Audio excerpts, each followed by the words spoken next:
Franziska Mann était une belle et exceptionnellement talentueuse danseuse qui est montée sur scène pour de grands spectacles et des compétitions prestigieuses, notamment la compétition internationale de danse à Bruxelles en 1939, à laquelle elle a remporté le 4e prix. Sa carrière a subitement pris fin au déclenchement de la Seconde Guerre mondiale. Elle a été emprisonnée dans le ghetto de Varsovie, puis en 1943 envoyée hors de la Pologne. Franziska Mann est une danseuse polonaise décédée au camp de concentration d'Auschwitz en Pologne en 1943. Née le 4 février 1917, Franziska Mann participe à une compétition de danse artistique à Vienne en 1935. En mars 1936, elle joue au théâtre polonais de Łódź. En février 1938, elle donne un récital au Grand Théâtre de Varsovie. En mai 1939, elle remporte le 4e prix au concours international de danse à Bruxelles. En 1939, elle apparaît aussi dans un court-métrage polonais. En 1941, elle joue au théâtre féminin dans le ghetto de Varsovie où elle est enfermée.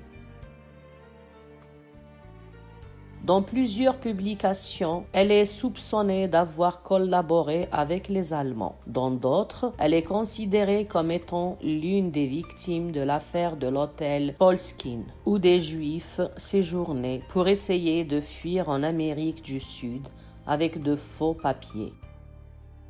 On pense aussi qu'elle a fait partie des personnes piégées dans l'affaire de l'hôtel Polski. Des Juifs qui espéraient fuir en Amérique du Sud en utilisant des passeports étrangers ont été trompés et plutôt envoyés à Auschwitz.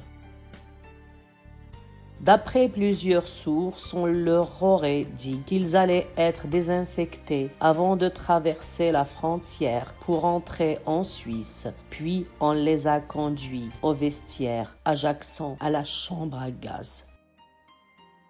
Il existe différentes versions de ce qui est arrivé ensuite, mais la plus saisissante est sans doute celle que raconte l'historienne de l'Holocauste, Cynthia Southern.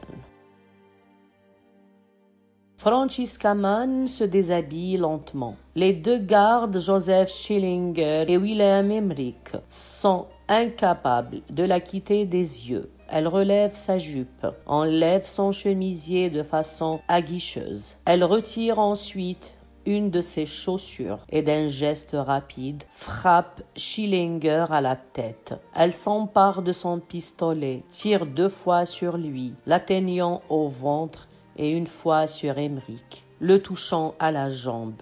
Les autres femmes dans le vestiaire se joignent alors à cette tentative de révolte, mais aucune ne parvient à s'échapper.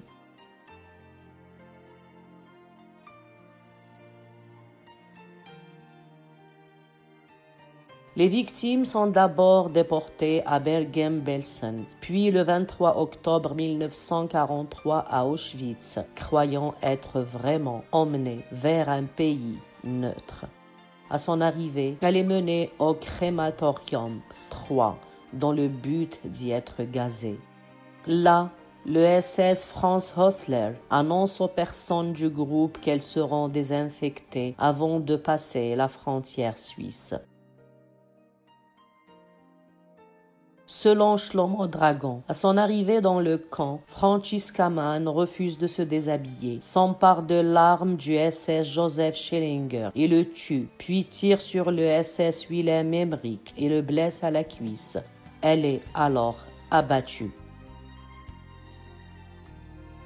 Dans le protocole d'Auschwitz, Jerry Tabo raconte la révolte qui eut lieu dans la salle de déshabillage ce jour-là, mais la femme ayant pris l'arme n'est pas nommée. Selon le docteur Yaffa Iliak, la femme a été abattue par Joseph Schillinger.